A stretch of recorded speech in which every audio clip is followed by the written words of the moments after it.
Today on Rocket Pop, it's a special episode where we're talking about the Disney dilemma. Can the magic return? We're not reviewing just one movie this time. We're pulling back to look at the big picture, how Disney went from being the trusted name in family entertainment to something parents aren't always so sure about anymore. We'll talk about where Disney started, when it was great, when it was still good, and how things started to change, and what's behind this big shift. Where's the entertainment brand now, and where's it possibly headed? Most importantly, can parents still trust Disney? And how should families think about and navigate Disney content today?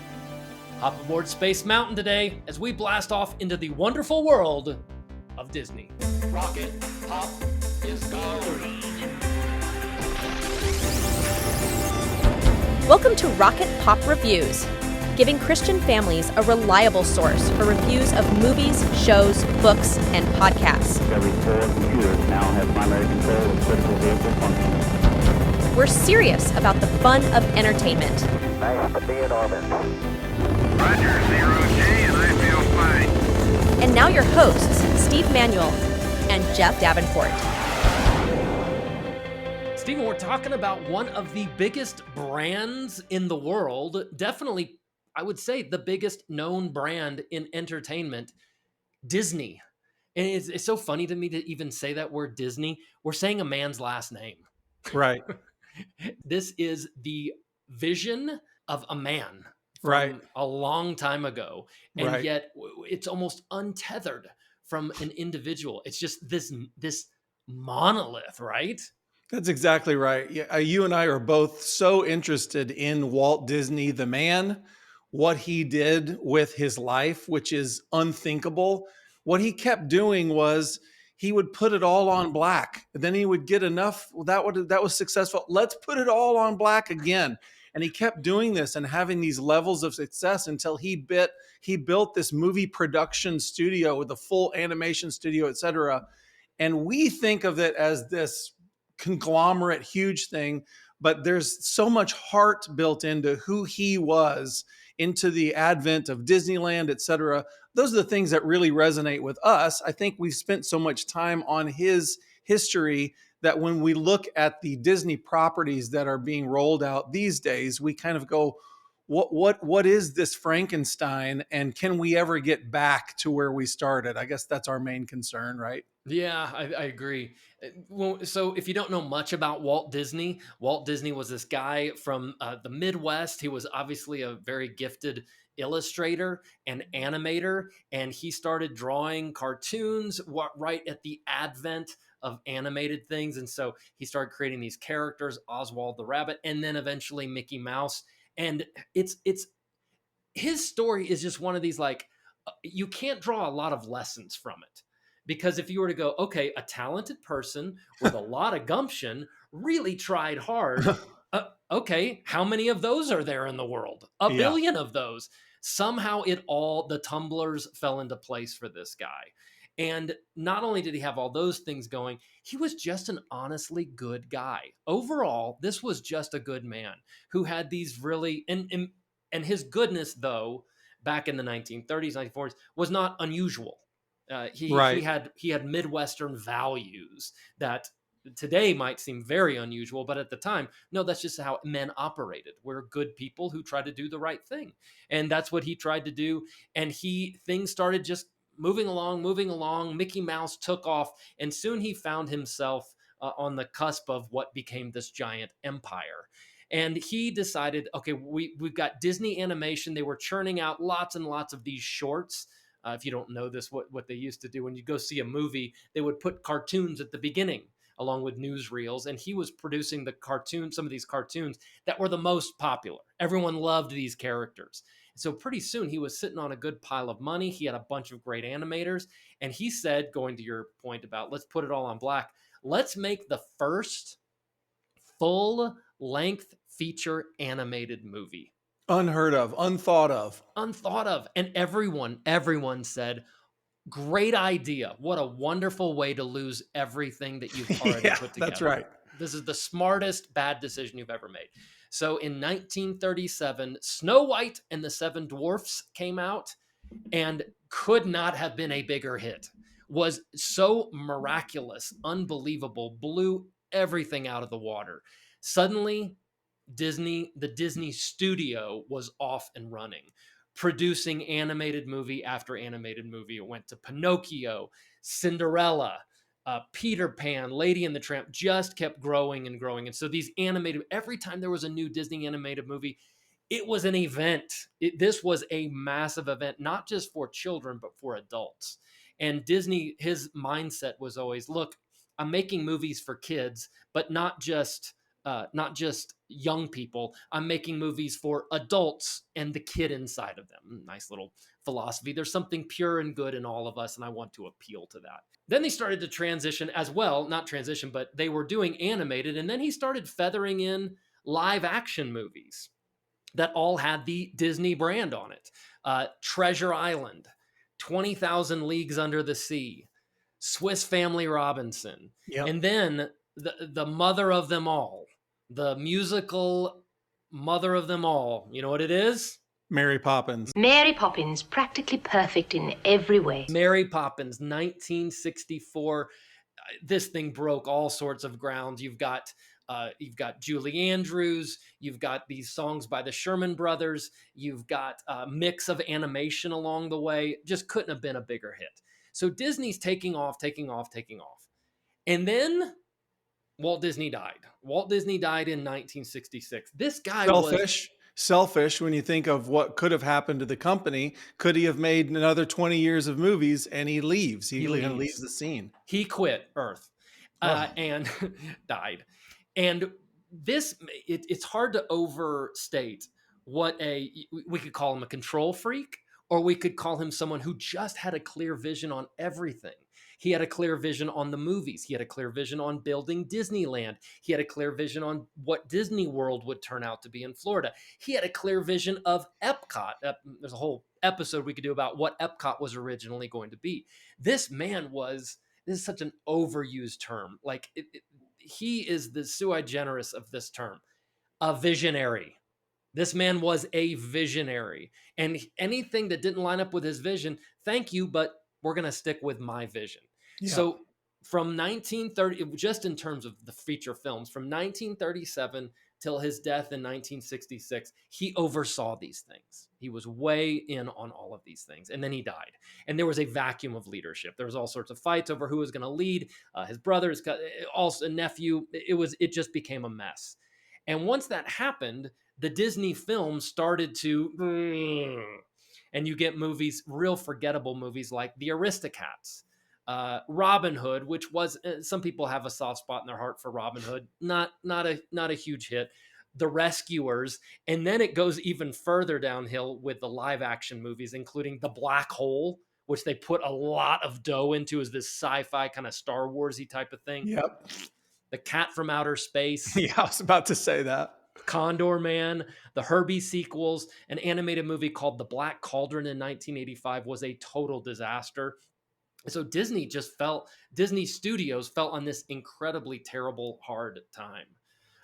If you're interested in the story of Disney, Stephen and I have watched this together. It's one of my favorite documentaries, but it's a documentary called Waking Sleeping Beauty. And it's about what happened in the late 80s for Disney Studios to change and to go, we are getting our lunch eaten by other animated things, by other studios. The old family brand is gone and dead. And a bunch of decisions were made. And in 1989, The Little Mermaid came out. And The Little Mermaid was just immediately celebrated as a return of Disney in terms of quality. It was this princess story with these wonderful songs. They brought in these amazing songwriters. Suddenly everything changed for Disney, and Disney was back on the map. I remember in 1989, I worked at Lowe's Movie Theater in the summer, and I remember so many people going to see The Little Mermaid. It was an event, because finally, the last thing before that was, I think, The Rescuers Down Under or something just some nonsense. Actually, I think that came after, but Disney wasn't doing anything good. 1991, Beauty and the Beast comes out, and whatever Little Mermaid had done, Beauty and the Beast blew it away in terms of craft, in terms of storytelling. This was the first feature film nominated for an Oscar. From there, you get Aladdin, The Lion King. I mean, they go on this run that has been unseen, but was unseen before, really unseen since, and just an amazing time for Disney. And then towards the end of the 90s, they're fat cats. Like they're sitting on everything. Everything starts to fall off again. They're losing their magic again. And so Disney goes into acquisition mode and they buy up Pixar. Pixar is this studio that seems to be doing what Disney used to do. Toy Story, Finding Nemo, Up. These are really old-fashioned Disney stories, and this other studio is doing it. So Disney buys up Pixar and absorbs them. Disney ended up in 2009 buying Marvel, in 2012 buying Lucasfilm, and then 2013 Frozen comes out. It sort of seems to be like a return to form. And then over the last decade or so, Disney hasn't done as many big animated films. The Pixar movies keep coming out, but they've really leveraged these live action remakes, Alice in Wonderland, Cinderella, live action Beauty and the Beast, live action Little Mermaid, all those kinds of things. So that brings us up to where that's sort of the history of Disney. It's been rocky, it's been up and down, it's been high highs, super low lows, high highs. And right now we're at this weird spot with Disney. And the weird spot with Disney and what makes it relevant for Rocket Pop is Disney used to be this really trusted brand for families. It would be easy for a family to go, new Disney movie's out, let's go see it. New Correct. Disney animated things. We know we're going to get some affirmation of the values that most families hold dear. And so they were able to show up at the movies and feel affirmed by that. That has changed. You agree with that? Yeah. I mean, I was thinking when you're going through that list, thank you for that very helpful history. Even if we go all the way back to Sleeping Beauty, Snow White, what we were seeing in those days is that he was finding ancient stories from even other cultures and going, here's a myth that is about, what is it about? It's about the rescue of a young woman by a man coming in, and she finds her place in his future home. Okay. So that's quite an old story. Disney was tapping into the myths that Joseph Campbell talks about. And John Eldridge talks about this in his books, that what a man needs is a princess to rescue and a dragon to slay. That's what those stories were. And they were in the context of a traditional family coming together, or a young woman who wants to be married, etc. Even you and I know the backstory for Mary Poppins was Mary Poppins is the main character, but the story is about the redemption of the father of Mr. Banks and how he changes because of her along the story in the movie. These themes are so resonant with anybody that cares about their family or the future, that there was that trust built in. And then they start doing, the computer who wore tennis shoes. You're kind of going like, I don't know what to do with this. I don't know what to do with Escape from Space Mountain, a story about teens. And it didn't touch on those, deep themes. And so what's happening now is they're just going into, how do we turn a buck? Where's magic? If it's about magic, well, then let's just do some movies about magic. Let's do Descendants. It's about famous people that built in brands and there's nothing that's trustworthy anymore to like, I don't know what they're going to say about this topic. It's not going to be these ancient truths anymore. They just want a little razzle dazzle. And as you say, parents feel anymore. I don't know that I can trust it. And I don't know if you're going to go here, but I just have to throw in that with the recent spate of movies, whether it's Soul, whether it's Inside Out that we've talked about, we've reviewed here at Rocket Pop before, these movies get into the very nature of what it means to be a person, how our soul works, how our emotions work, what does it look like on the other side of life? Look at Coco and even Encanto, and like, whoa, hold on. I wasn't asking Disney to evaluate the spiritual part of life or what eternity is. I just wanted you guys to talk about honesty and true love, et cetera, et cetera. So yeah, there's a lot of confusion, I think, for families anymore when it comes to Disney. There was a time where Walt Disney's values, at least we'll say character values. I don't think anybody ever counted on going to see a Disney movie and going, now there's a representative of the gospel. That clearly, Sure. but there was an appreciation and an affirmation of the values that most people held dear. And he was in line. It wasn't even a question. It was like, yeah, these things are in line. This guy is going to rescue, and so she can come in, and this good thing can happen. Treasure Island. This boy's he's not gonna be a lazy. He's gonna work hard to try to fight the bad guys, and there's gonna, entertainment value for sure. But there was still this affirmation of these strong morals. Disney over time, like a lot of companies, they've trimmed their sails to the winds of the day. And Sure. so what is the culture saying right now? And so in the last few years, Disney has gone the way of the progressive and said, gosh, what can we work in here? Because it sounds like the culture really is interested in this, and the culture might want this. A couple of things here. Number one, any company has human beings in it. Those human beings are always going to try to, Disney did this himself, are always going to try to infuse the products of the company with their moral values, with their moral system. They will always do that. And I don't fault anyone for that. I would do that in a company. Anyone does that in a company. When Walt Disney was doing it, that was a really good thing. As we go on in time, obviously these companies are full of creative people. A lot of creative people, not all, have these progressive bends. And so they're pushing in these progressive messages that are very against the core things that we hold as powerful, true, and ancient. Right. Their idea is no, we need to progress past those things and move on. And so while they've been doing that, that's really where the Disney brand has come into like, I'm not sure if I can totally trust this. There's a couple of mechanisms at work here, and this is just capitalism. The companies are pushing this thing from inside that they also kind of think that outside wants. And they're going to do that as much as they can until it costs them. Right. And once it costs them, they change their minds. Disney right now is in a course correction mode. They have watched as Lightyear, what should have been a massive hit, Of course. a sequel. I was so excited that it was happening. I was so excited to see the trailer, and then watching the trailer, I thought, oh no. It was set up as the backstory of Buzz Lightyear. This is going to be cool. It was a known bomb because of how progressive it was. There's a same-sex marriage in there.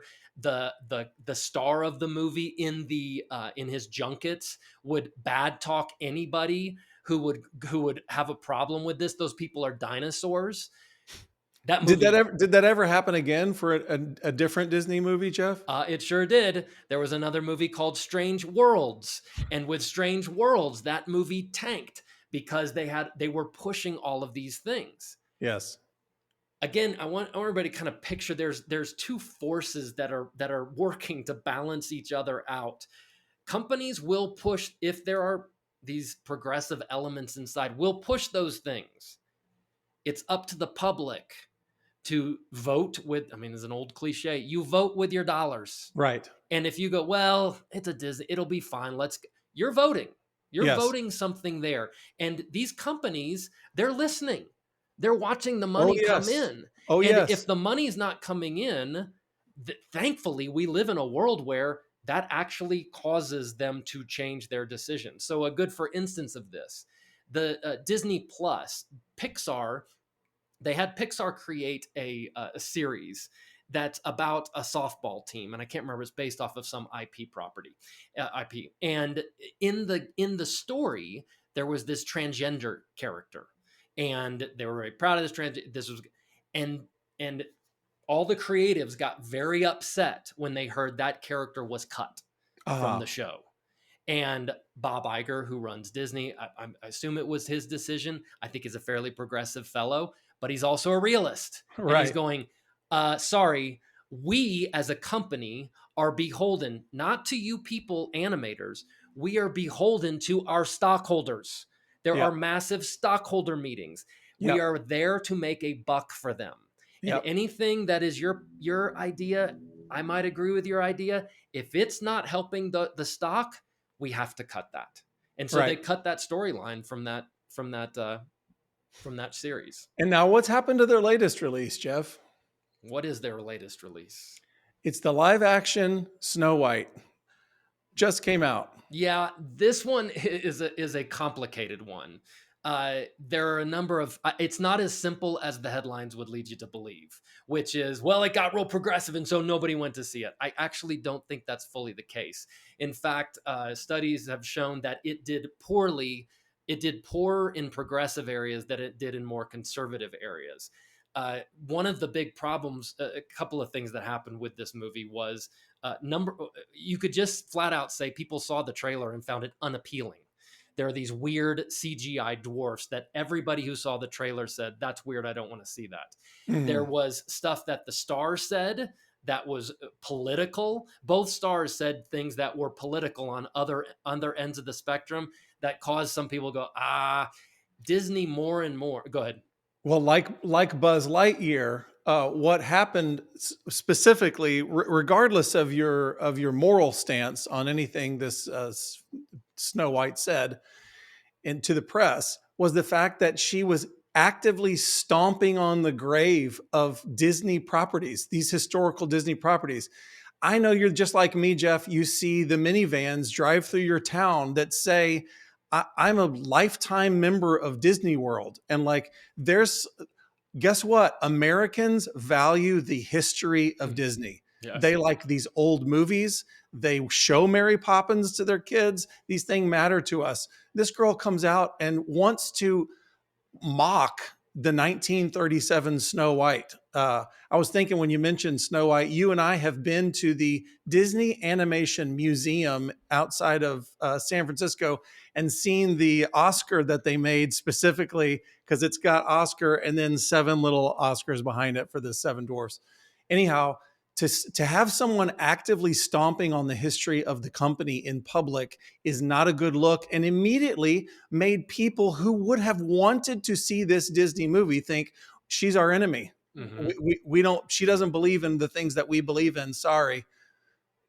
This is, yeah, Disney got, I think, fairly frustrated all around with this. And so this whole mess, what it caused is you can read lots of articles about this. Disney as a company went, we're paring way back on the marketing of this. And so they did not market this movie like they did with the Little Mermaid remake. So they pulled way back on marketing, which ultimately, basically what it said was, we don't believe in this movie. Right. And so that's one of the reasons it didn't do very well. Not only were the reviews not very good, but what they call the cinema score, which is how people rate the movie, the audience rates the movie, that was also, I think it was like a B plus, which was the lowest that had been on one of these live action remakes. It's basically I would not tell someone to go see this movie. So Yeah. this movie had a lot going on problem wise, and it's one of these that they say it did as bad as the worst of the other Disney remakes, which was Dumbo, this really dark, weird thing that Tim Burton Oh yeah. made. So this thing's now irrelevant and gone. And what do we think that they're learning behind the scenes? What do you think that they're thinking? They're thinking, one, if you are acting in a Disney movie, you shut your mouth. You go on these junkets, anyone tries to poke at you, try to get you to say something political. You know what? I'm here to talk about this movie and I love this. Like this girl came out acting. I mean, it's the modern thing. I should be Yeah, able to sure. say what I want. No, you're an employee. Right. This some people got very frustrated at her. She had said this very like hyper aggressive political stance. And all these people said, you don't understand. 90% of a movie is a bunch of blue collar guys. They're made by blue collar guys carrying lights. Right. Their livelihood depends on these movies doing well. Right. This could have been a $1 billion movie. Yeah. It netted about 30 million this first Yeah. week. That's a bomb. Yeah. So, Wow. oh, but I should be able to say what I want. No. By the way, just a lesson to anybody out there. You work for a company, you can't say what you want, Yeah. Right. especially if you're in the public eye. So that's Right. lesson number one. Lesson number two, yeah, our fan base, and there is a massive Disney fan base. I mean, there's a rabid Disney fan base. Of We course. have to be gentle with them and kind to them. And they're the people who show up at the parks. Of course. So I think they've learned a lot of lessons. I Yeah. want us to switch now to what in this day and age do we do with Disney? So I'll say this. I'll say my perspective, my family's perspective. We were some hand wringing when Disney Plus came out. Like, do we subscribe to that? Are we just feeding a machine that's turning into an ugly thing? And I was kind of back and forth. Like, I don't know if I feel good about that. And where eventually landed was, look, there's a lot of good stuff on here. We're going to opt in on this, but they know the streaming numbers. Disney knows the streaming numbers.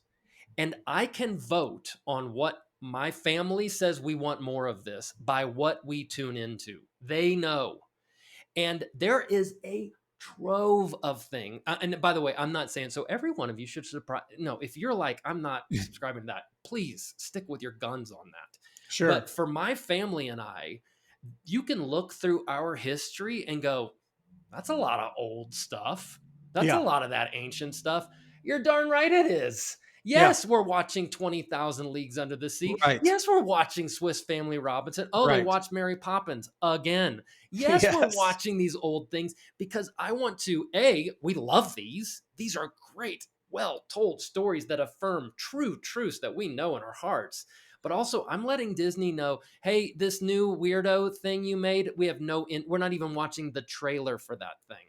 We like the classics. Yes. I mean, this is the very notion of I hate to say this, but like a conservative mindset is saying there are old things that are true that we're not moving off of. And Yeah. last thing, Disney, if you were to make something new and beautiful and flashy and awesome, but it held on to these old things, I'd be in We're on ready. that too.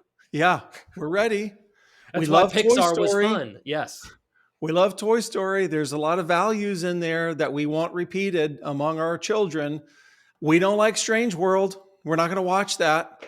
You know, we're like you, Jeff. There is a kind of a magic line about 1975, and everything before that is under glass. It's hallowed. That's 101 Dalmatians. Don't complain about that because that's a golden movie. That's a yes. And those will always be precious. It's like Norman Rockwell, baseball, Americana. Yes. Don't insult those things.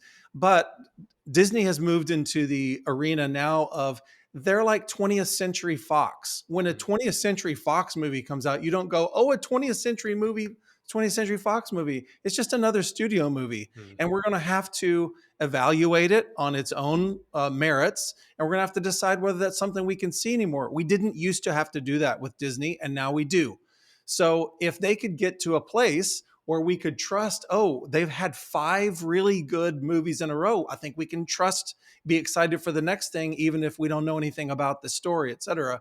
But we're kind of in a wait and see mode with them now. Everything's negotiable. Yeah. And we haven't even touched on, I mean, Disney nowadays is also Marvel and Star Wars. I mean, These Yes. are massive things that we haven't even come close to touching. But I think we could say, definitely with Star Wars, to some degree with Marvel, we're under the same suspicion.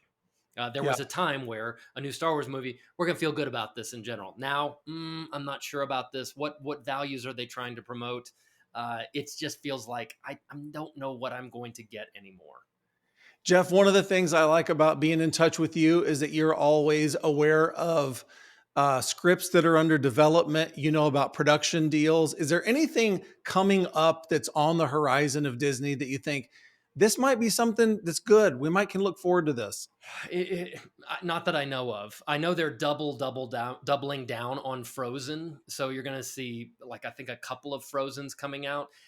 They make a lot.